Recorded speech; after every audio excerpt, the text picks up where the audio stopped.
And ma'am, how dare you, I have to say, allow this to go forward with only your name on the property? Okay, then, ma'am, you just lied to this court.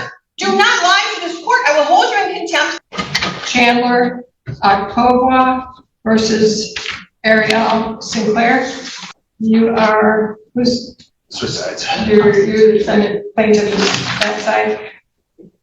Please, I hope I said your name right. I am sorry if I slaughtered it. Please raise your right hand. Do you swear or affirm the testimony you're about to provide will be the truth, the whole truth, and nothing but the truth under penalty of perjury? Yes. Ma'am? Then you need to speak up, okay? All right. So, I understand, ma'am, you may have a seat. Sir, if you could approach the podium. I understand that you are requesting a temporary restraining order or injunction staying the eviction proceeding that's pending in the 54A District Court. And I understand you're both siblings and co-owners of property, but you're not even living there yet, currently. So why not let this go through the district court and have them do their thing? It's not really right for me on appeal, is it? Right, that's what I said, but the judge said that she said for some reason that I don't live at the property, we just. Yeah. She said what? The other judge said that she needs the circuit court to stay the eviction or dismiss it because it's a ownership dispute. And even at the last court date, Ariel even said that I don't reside there, so I'm not sure how someone can try to evict you if you don't live there. So that's my concern as well. So let me talk about this dispute. You own this with your sibling? Correct. Are you buying it? Are you buying each other out? What are you doing? That's what I'm trying to resolve, but she doesn't want to. What do you want, sir? I want her to buy me out, but she doesn't want to be have ownership with me. That's what I said through text, which I have the messages, and she. Okay, I'm not here to try the case. So, yeah. Have you all decided on the price? She doesn't want to acknowledge anything regarding that. Have a seat. Ma'am, stand up. Yeah. Yes, please. This property is in your name? Correct. And your brother says he owns half of it? Can I explain from the beginning? Please. Well, I don't need every fact, but does he own half of it or not? No, my name is the only one on the deed. Okay. Did you inherit it? No, I purchased the property. We closed on it September 5th of 2023, I believe. Does he have any equity or ownership? Do you pay any money on it? He did give me some money towards it. The money, we were both supposed to pay on the property. I've been the only one paying everything. Okay, how much money did he pay you? I believe he gave me $2,000. And did you pay him back? No. Why not? Because we went in it together. We were supposed to go half on everything, mortgage everything, and he has not done that. Okay, so he didn't uphold his end. Right. So it's called in the law rescission. So you go backward. Sir, do you have? Would you accept her $2,000? Am I able to speak? Just say yes or no. No, that's not. Why? So we went half the down payment closing cost was about $7,800. Was how much? It was $7,800. Slow down. $7,800. Right. There was a credit at closing, so it was about $6,400 for everything to close. Okay. I provided half. You provided $3,200. Correct. Do you have documentation of that? I do. Not on me right now because I understand. We're not trying the case. I just want to see whether I'm going to entertain this issue or not. Yes. So, because it seems to me, are your parents living? Yes, my mom is back. Okay. Seems to me that siblings shouldn't have this kind of squabble, especially over money. So, if he has the proof of $3,200, how much are you asking for, sir? Well, renovations as well. Wait a minute. Do you have receipts of all of that? Yes. Ma'am, you say that your name's on the deed, you had this agreement with them, it's a verbal agreement, and he's paid you money and has documentation of that, so what's your problem here? The cost that he said put in renovation, I didn't get any of that. The cost? The cost that he said he put into the house, I don't have any receipts or anything. Okay, so here's what we're gonna do. First of all, what is it you're trying to do here with this court, sir? So I'm trying to, so she put an eviction for me. I was told that we had to. But you're not living there. An eviction is not property, they're proper. So I just want ownership. Sir, why did you do that? He receives mail there. So what? So what? I actually built my house, and I get mail from about 5 different people who've never lived at my house, and I just tell the post office that somebody got a wrong address. So what, you're evicting mail? No, I'm just evicting whoever, I just want them all gone. No, ma'am, he's not living there. Eviction means you're ejecting someone from the property. Seems to me that you're ejecting his mail from the property, and sir, all you have to do is fill out that little card with the post office. Can you do that? I can, yes. Well, do it, because this is a stupid waste of time for both of you to fight over the mail. I'm not giving you a restraining order so that mail doesn't get sent there.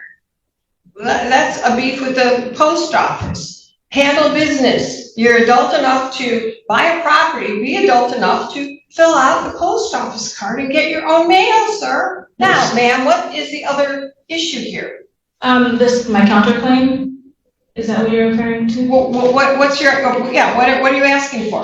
So my counterclaim was for the money that they borrowed for a car that they bought at an auction. They used my name without my permission. Different issue. Different issue. So you're all squabbling about money.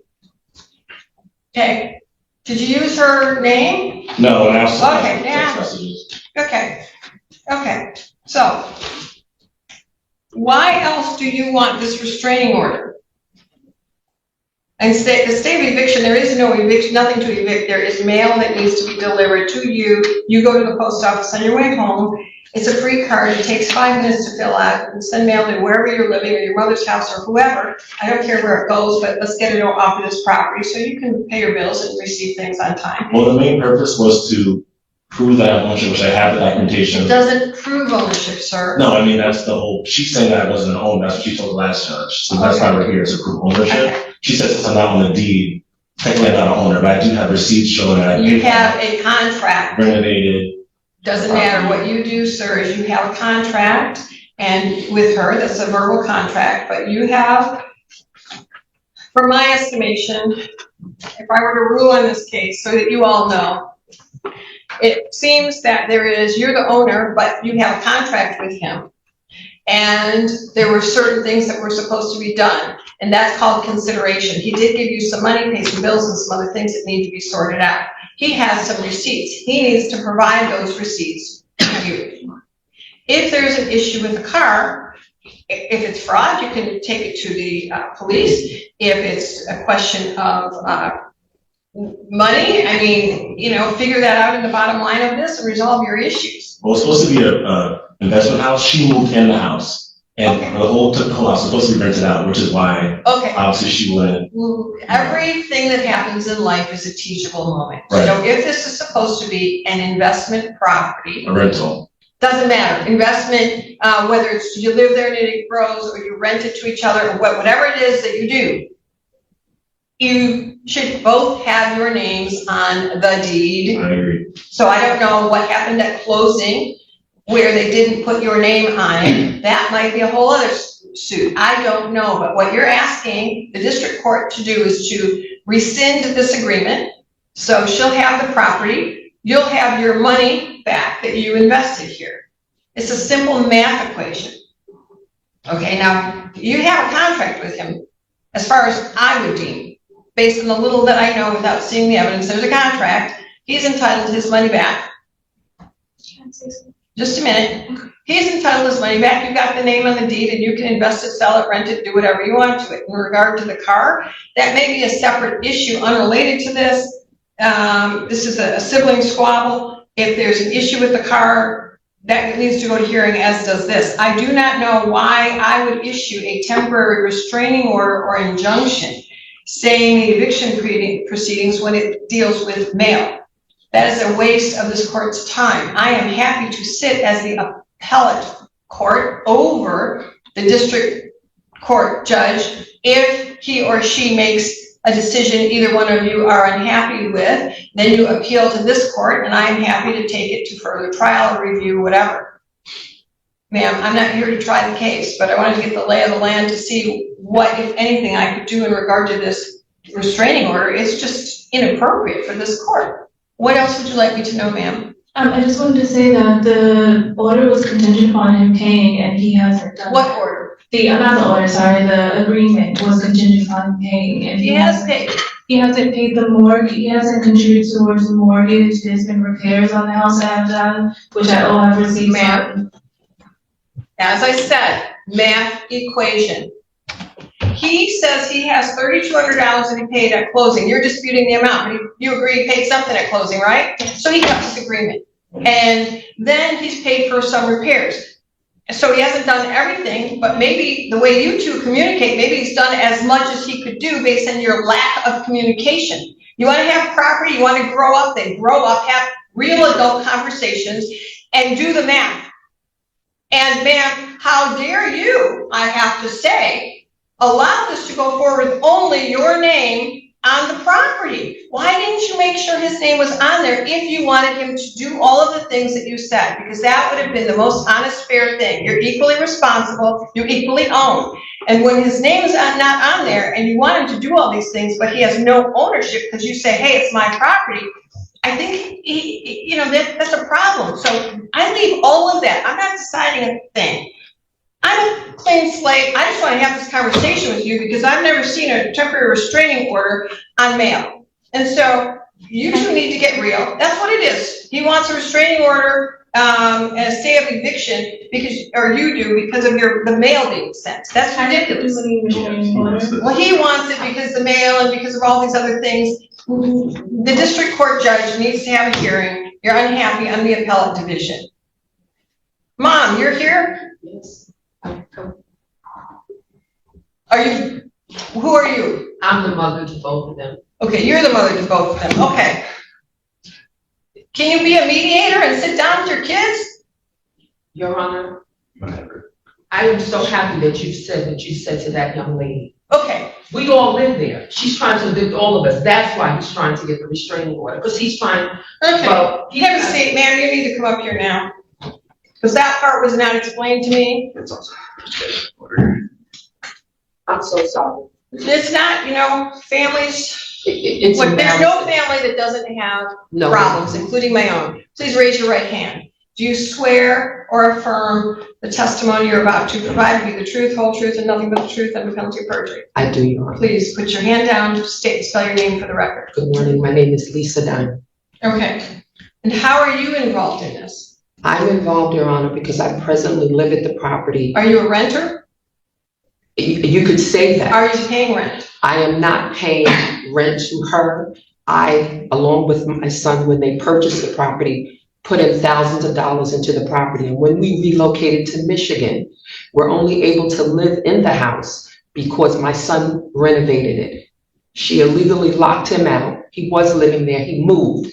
The bottom line is they have joint ownership in the property, and she wants me out. I am the only person left in the property with her dad and her son who lives with me upstairs. She is trying to evict me now. Yes, yes. Okay. And he's only filing for a restraining order because he's trying to keep me in the property while he fights to show he has interest in it. Okay. Ma'am, I don't know. You all should have had some legal advice, and whoever did the closing should have made sure that both children's names were on the deed to those people, voice, and all of that. As far as you say you have legal ownership, you don't. Not me. He doesn't either. He has an agreement with her. The Yes. name was not on the deed. Now you can file to correct the deed if in fact the closing documents reflect that and whoever did the deed did it wrong. They didn't want to put him on because they were going to purchase a second house. Well, But that's neither here nor there. again, well, no, that's here nor there. That is for testimony in a trial in Right. district court. Yes. Okay. Yes. So you're not paying rent? Not to her, no, no. Well, to anybody? No, I just paid utilities and I made repairs upstairs to make it habitable for us to live there. Okay, and you have receipts of those? Yes. Okay, so you're trying to evict your mother? Yes. Why? No one is helping me pay anything in the house. Okay, are you paying utilities? Yes. Well, you both can't be paying utilities. So, All right. it's a duplex. Yeah. So I get 2 bills for consumers, 2 bills for BWL. Are you paying too? I'm paying the downstairs portion. Okay, then, ma'am, you just lied to this court. Do not lie to this court. I will hold you in contempt. That's 93 days jail and or $7,500. And I'm happy to turn over the $7,500 to your family so they can move out. So ma'am, you do not lie to this court. You just said you were paying it all. You are not. If they are paying for their utilities, that means that they are there by permission because it's more evidence of the agreement that you have. Okay, this is an issue for the district court. I'm granting the restraining order and the stay of eviction pending all of this because it seems that they have a lawful right. Now, I don't know what your family relationship here, like, are you not wanting a mother in your life? I don't want to do with any of that. Ma'am, this is very sad. This isn't just about a house. This is a breakdown of a family. I hope y'all get your finances together, take some time and get into some family counseling. I don't want to do with any of that. Ma'am, you shouldn't break up a family over money. It's not about money. This is about money, ma'am. Yes, it is. This is No, I about just want money. to get away from everybody. That's all I want. That's all I want. Ma'am, again, you're not telling me the truth. You know why? You got mad somewhere down the line and now you have rationalized that it is about money.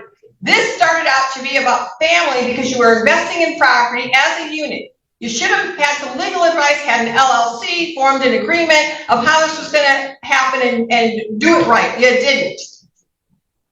And so now there's a rift in your family that may never be mended. So your children may not have a grandmother or an uncle. That's very sad. Grow up, get some counseling.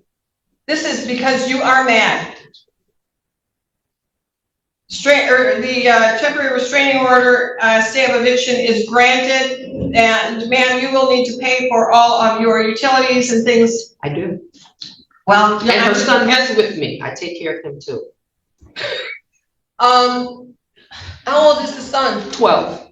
Okay, and Yeah.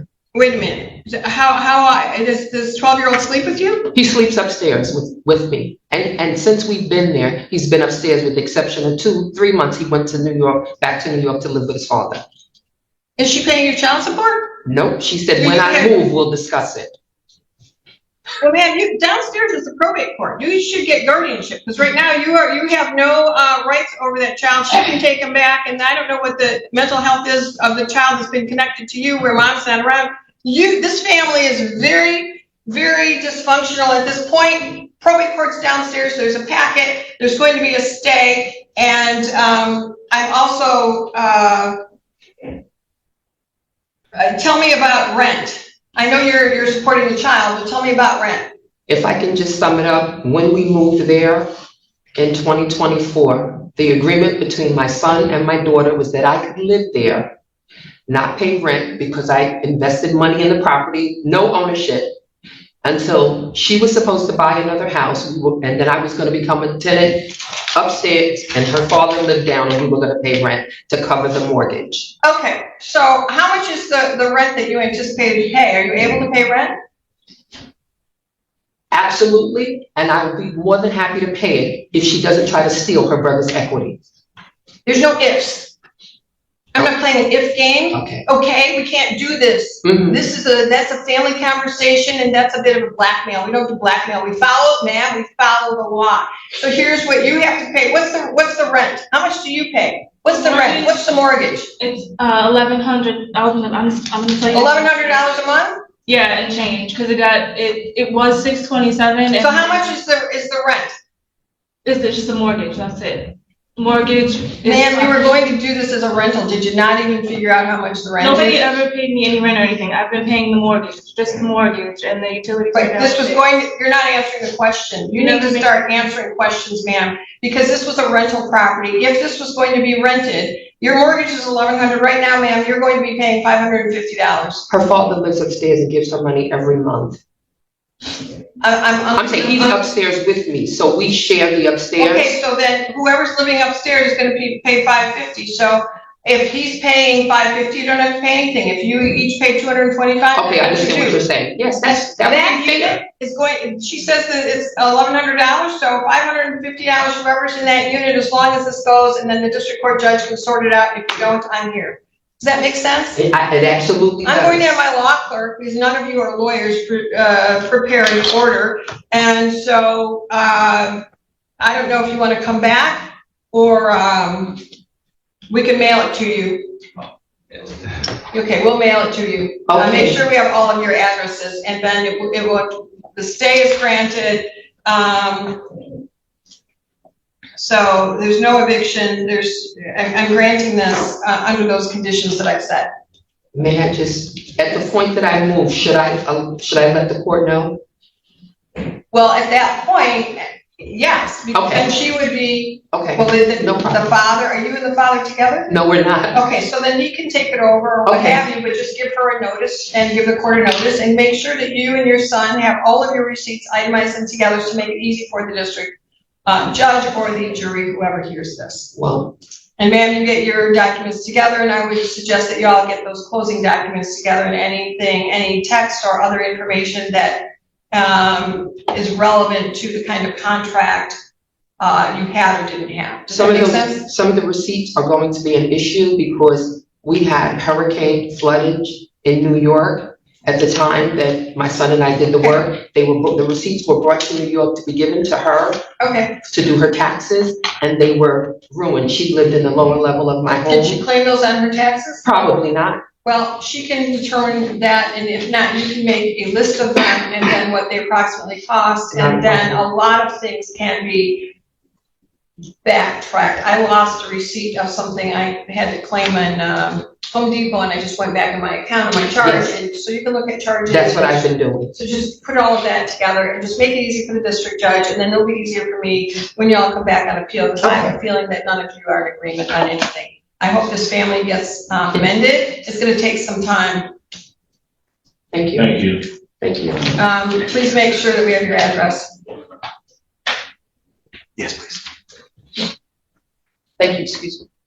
Appreciate you jumping in, because your facts were important, so thank you. And I appreciate what you said. By the end of the hearing, the courtroom no longer felt like a legal battle, it felt like a family completely falling apart in real time.